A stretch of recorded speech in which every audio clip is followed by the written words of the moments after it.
The Watchers.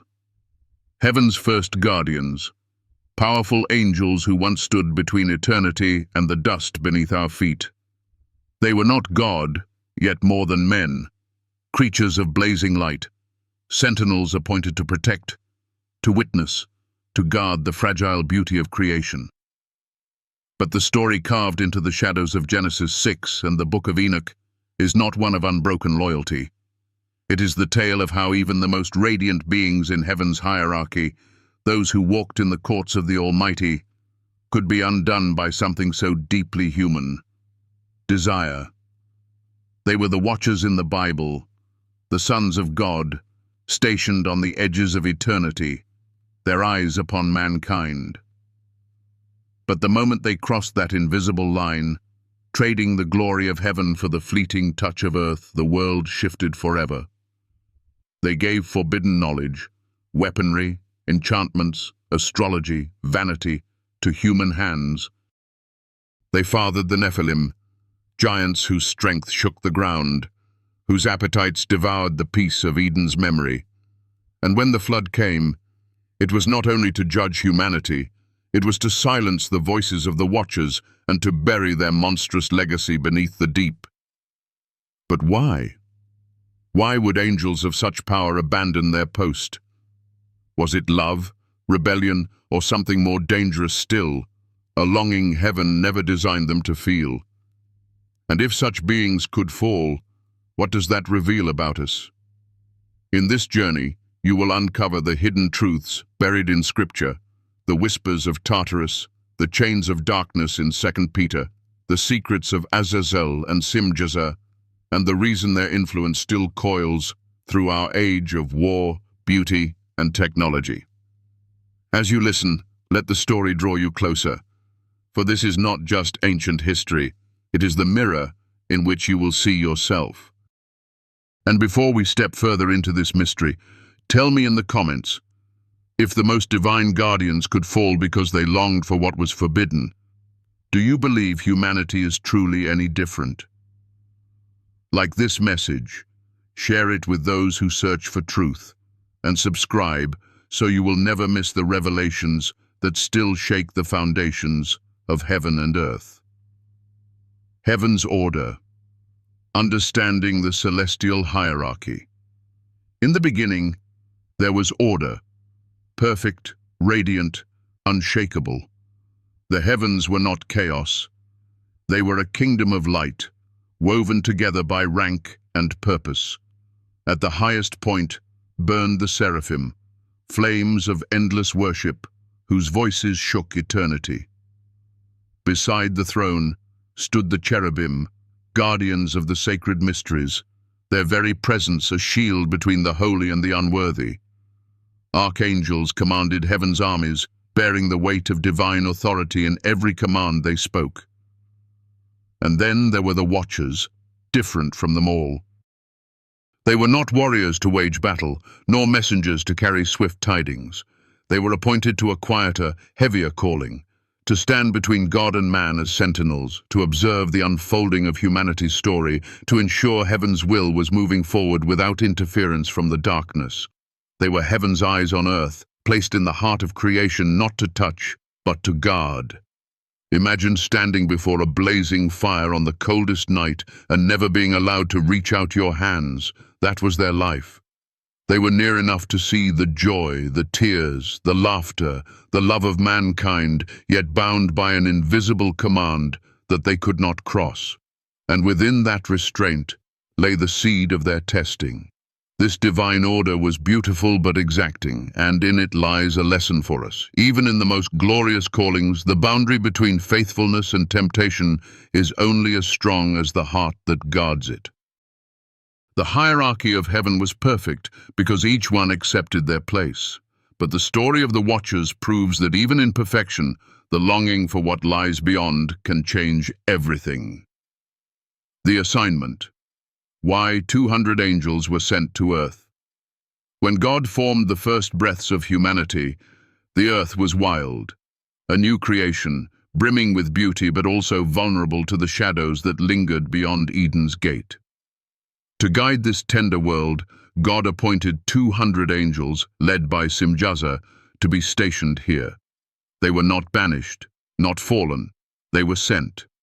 Their mission was noble: to teach righteousness by example, to watch over the growth of nations, to ensure that the fragile heart of mankind would not be crushed by darkness before it had the chance to seek the light. It was a role requiring discipline, patience, and a heart fixed on heaven. But earth is not heaven. The air was thicker. The seasons changed. Humanity laughed, cried, embraced, and chose freely, sometimes in beauty, sometimes in ruin. The watchers began to feel something they had never known in the courts of God: empathy that burned into longing. They were witnesses to love's warmth and sacrifice's cost. They saw fathers hold their children, mothers weep in joy, lovers walk hand in hand under the stars. They saw a freedom of choice that they themselves had been created without. And just as the scent of rain calls forth the memory of thirst, so too did humanity awaken in them a desire they could not name. In our own lives, this is the mirror. When placed near beauty, goodness, or power that is not ours to take, do we guard our place, or do we begin to wonder what it would be like to cross the line? The assignment of the watchers was never to join, only to protect. But in the silence of their watching, longing began to speak louder than obedience. The first crack, desire that changed everything. It began with a whisper. Simjaza, the appointed leader, gave voice to the unspoken thought: what if we could be with them? What if the boundary could be crossed? What if the love we see could be ours? In that moment, the dam of restraint began to crack. This was no rebellion of pride like Lucifer's war. It was subtler, more tragic. Angels falling not because they hated God, but because they wanted what they were never meant to have. The language of temptation is always the same. It dresses itself in noble cloth. Perhaps they thought, sharing our knowledge will help them. Perhaps by joining them, we will strengthen them. But the heart knows when it has begun to wander. And so, on Mount Hermon, 200 divine beings bound themselves together in a covenant of rebellion. They descended not with swords, but with the intention to intertwine their lives with the daughters of men. In their minds, they were stepping into love. In reality, they were stepping into a chain of consequences that would echo until the end of days. We see this same pattern today: desire dressed as compassion, compromise cloaked in the language of care, a leader bending truth for the greater good, a soul justifying a choice that feels right, but wars against what is holy. And here is the painful truth. The first crack in faithfulness is rarely a violent break. It is a slow leaning, a gentle reach, a longing entertained. For the watchers, that longing would birth the Nephilim, giants of power and violence, and release forbidden knowledge into the hands of mankind. The fire that once warmed from a distance was now consuming everything it touched. This is the turning point, the moment when heaven's guardians became its prisoners, and the story of love became the story of loss. And yet in their fall, we find a warning etched into eternity. What we choose to desire has the power to either crown us with glory or chain us in darkness. The forbidden knowledge, gifts that poisoned humanity. When the watchers crossed the line, they did not come with violence in their hands. They came with gifts. But these were not the kind of gifts heaven had sanctioned. Azazel taught men the forging of swords, the crafting of knives, the building of shields, and the making of armor. Violence was no longer a shadow in the human heart. It was given form, steel, and blood. Simjaza brought enchantments, root-cutting and sorcery, opening doors in the spirit realm that were never meant to be touched by mortal hands. Others taught the signs of the stars, the secrets of astrology, the reading of omens, and the manipulation of nature's rhythms. Some even taught the art of cosmetics, the craft of jewelry, the weaponizing of beauty itself. These were seeds sown into the soil of humanity, and they would bear the fruit of vanity, pride, war, and seduction. History's sudden leaps, metallurgy, astronomy, complex warfare, were no coincidence. The Watchers planted these advancements like fire in dry grass. But fire, uncontrolled, does not only warm, it consumes. The lesson for us is sharp. Knowledge is not neutral. It is a tool, and in the wrong hands, it shapes the soul toward either life or destruction. How often in our own time do we take what is powerful, technology, influence, creativity, and let it corrode the very innocence it was meant to protect? The Watchers believed they were empowering humanity, but in truth, they were leading it into a darkness so deep that even heaven's flood would be required to cleanse it. The Nephilim, giants of power and violence. From the union of angels and women came the Nephilim, beings neither fully angel nor fully human, yet more formidable than either. They were giants in stature and in appetite, towering rulers whose strength could crush armies and whose hunger devoured the earth's peace. Legends in many lands echo their presence. Warriors like Goliath, ancient kings worshipped as gods, titans in the myths of Greece, heroes of unnatural birth in Mesopotamian epics. These were not just stories. They were the cultural fossils of a time when the boundaries of creation were shattered. The Nephilim ruled with an iron grip, spreading violence like a plague. Genesis 6:11 tells us plainly, "The earth was corrupt in God's sight and was full of violence." The corruption was not only in action, but in blood, for the very DNA of mankind had been altered. This is the moment when the image of God in humanity was under siege. And here is where the story touches our own. Corruption rarely begins in the open. It starts in the hidden places, where the essence of who we are is slowly rewritten by what we allow into our lives. Just as the Nephilim were born from a compromise with what was forbidden, the giants in our own hearts, pride, greed, bitterness, are birthed from unions we should never make. In the ancient world, the only hope for survival was divine intervention. In our own world, the battle is still the same. Will we guard what is sacred, or will we let the giants grow unchecked? Heaven's judgment. Why the flood was more than punishment. When God looked upon the earth and saw the violence, the corruption, the twisted legacy of the Watchers and their offspring, the decision was not one of anger alone. It was one of mercy. The flood was not only judgment on human sin, it was a reset, a cleansing of the very fabric of creation. Heaven sent Raphael, Uriel, Michael, and Gabriel to execute the sentence. The Nephilim were to be destroyed, their bodies drowned beneath the rising waters, their spirits left restless, what we now call demons. The Watchers themselves were bound in chains, cast into Tartarus, held in eternal darkness until the great day of judgment, as 2 Peter 2:4 and Jude 1:6 declare.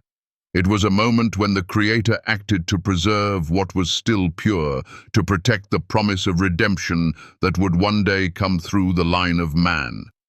The lesson here is profound. Sometimes, what feels like destruction is actually salvation. There are moments when God must tear down what is corrupted so that something holy can rise in its place. Just as the floodwaters buried the evidence of the Watchers' rebellion, there are times when our lives must be stripped of what we cling to, in order to free us from chains we do not even see. This is not an easy truth, but it is a healing one. Judgment is not God's cruelty. It is his unwillingness to let darkness have the final word. And as the ark floated on the endless waters, carrying the seeds of a new world, heaven had spoken. The story was not over. It would continue, but only after the old world was washed clean. The chains in darkness, Where are the watchers now, beneath the surface of this world, far below the reach of sunlight and the roar of the seas? There are prisons not built by human hands. They are places of divine judgment, realms where light has never entered since the day God sealed them shut. It is there that the watchers, once heaven's sentinels, are held in chains of darkness, awaiting the final reckoning. The scriptures whisper of it. 2 Peter 2:4 tells us they were cast into Tartarus, bound until the great day. Jude 1:6 echoes the same, describing them as held under gloomy darkness. But not all may be imprisoned. Ancient traditions hint that some escaped, slipping through heaven's net, carrying with them fragments of the forbidden knowledge they once unleashed. If this is true, it means the influence of the Watchers may still ripple through our age, hidden in our hunger for control, in the wars that scar the earth, in the seductive pull of beauty and power. It is a sobering thought that some of the most dangerous teachers in history are not gone, but simply unseen. And perhaps that is why their story was buried, why the Book of Enoch was silenced, because the truth is too disruptive, too revealing.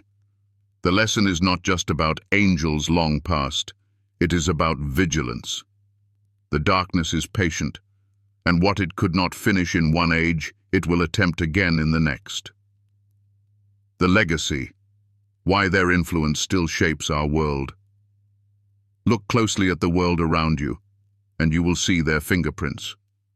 Our obsession with forbidden knowledge, science unrestrained by morality, technology without wisdom, beauty turned into a weapon, is the same path the Watchers began for us.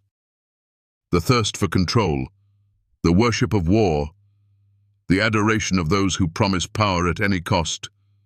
These are not new temptations. They are ancient, carried forward like seeds in the blood of humanity. The Nephilim may be gone, but their shadow lingers in the towering empires of history, in the tyrants who rule by fear, in the movements that twist truth into chains. Even in our personal lives, the same legacy breathes.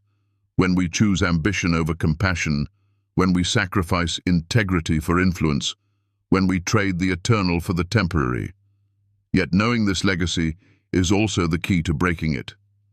To recognize a lie is the first step to refusing it. The Watchers' greatest deception was to make humanity believe that to become like gods, we must step outside the boundaries God set. But the truth is the opposite. Our highest glory is found not in crossing those lines, but in trusting the one who drew them. And when we see their influence in the world, we are not called to fear. We are called to stand as living witnesses that darkness does not win when light refuses to bow. The reflection, what the Watchers teach us about ourselves.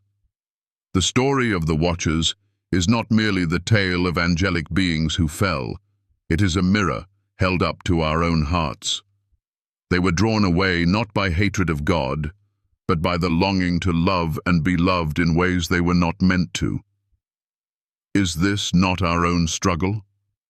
How often do we step toward what we know will wound us, telling ourselves it will heal instead? The Watchers remind us that every choice is a seed, and every seed will bear fruit, in time, in ways we cannot undo. Yet their story also carries a deeper hope. Unlike them, we are not bound in chains until the end of days. Through Christ, we are offered redemption, no matter how far we have wandered.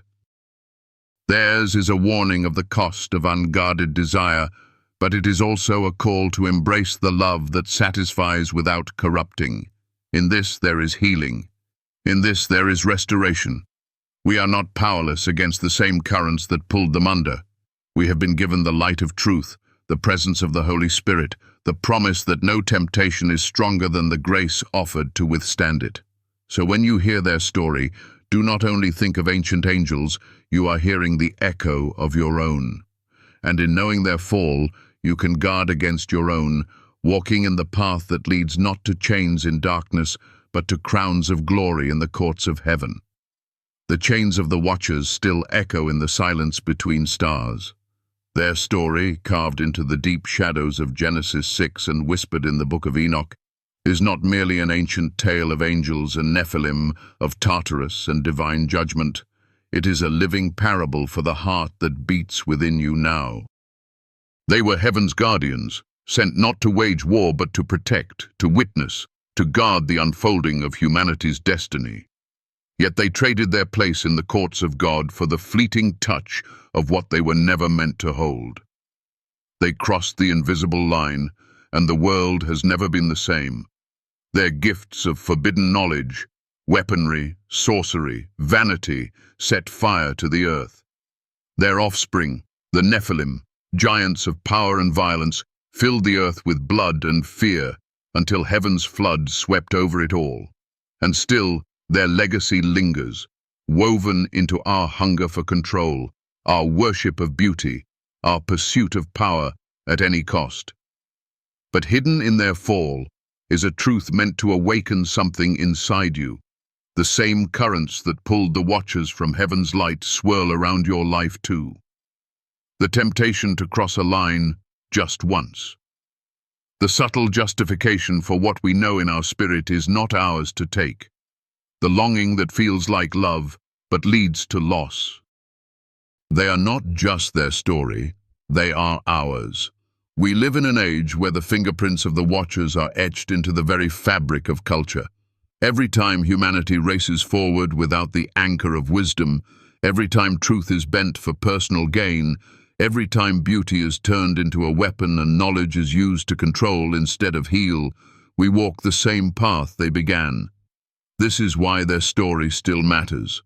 It is not about fear, it is about awareness. It is about knowing the subtle whispers that dress themselves in noble robes, that tell you this is for the greater good, while leading you into a shadow you cannot escape alone. The Watchers remind us that falling rarely begins with open rebellion. It begins with a glance held too long, a desire entertained too often. A small compromise, we tell ourselves, will not matter. And yet, in the span of eternity, every seed we plant grows into a harvest we must one day face. But here is where the difference shines like a blade of light through the darkness. You are not bound in Tartarus. You are not sealed in chains until the great day of judgment. The door to redemption has been thrown open through the cross of Christ. Where the Watchers were condemned, you are invited. Where they were imprisoned, you are called into freedom. No matter how far you have wandered, no matter how many times you have stepped toward what you knew would break you, the one who formed you still calls you by name. The lesson of the Watchers is not simply, do not fall. It is that there is a way back when you do. And that way is not through your own strength, but through the one who conquered every shadow when he rose from the grave. This is the healing power the enemy cannot counterfeit. This is the truth that restores. Perhaps you feel the chains even now, chains of regret, of shame, of choices you wish you could undo. Hear me when I tell you this. Those chains are not eternal if you place them in the hands of the one who breaks them. Where the Watcher's story ends in darkness, yours can blaze with light. You are not a prisoner of your past. You are a vessel of grace, called to carry the glory of God into the very places that once tempted you to leave Him. You are living proof that love can redeem what lust destroyed, that faith can rebuild what pride shattered, that obedience can restore what rebellion stole. And so, as we close this journey through one of Scripture's most haunting and beautiful mysteries, I leave you with a question that may stir something deep inside. If the most divine guardians could fall because they longed for what was forbidden, how will you guard your own heart? How will you recognize the subtle whispers before they become storms? Share your thoughts in the comments, because your story may be the very light someone else needs to see. Let's speak life into each other's journeys. Let's wrestle with the hard questions together, and let's stand watch, not as those who fell, but as those who learned from their fall. If you feel that this story has brought value to your soul, if it has helped you find light in a dark day, or stirred something holy within you, I invite you to give back a little of that light. Your support, no matter how small, is a precious gift that allows me to keep creating these messages, to keep uncovering the hidden truths of the Bible, and to keep speaking hope into the shadows. Every bit of energy you pour into this work, through a like, a share, a subscription, becomes part of the message itself, helping it reach someone who might be standing on the edge of their own Mount Hermon, deciding whether to stand or to fall. Thank you, from the depths of my heart, for walking this road with me, for listening, for caring, for choosing to be part of a community that values truth, light, and healing above all. The Watchers may still be bound in chains of darkness, but we are not. We are free to choose, free to guard, free to love without corrupting, free to seek the wisdom that builds rather than destroys. Let their story remind you that the boundaries God draws are not walls to keep you from joy. They are walls to keep joy from being stolen. Walk within them, and you will walk in the light. And when the day comes that you stand before the King, may it be said of you that you watched, you guarded, and you never gave your heart to what was never meant to hold it. This is your story now. Live it well.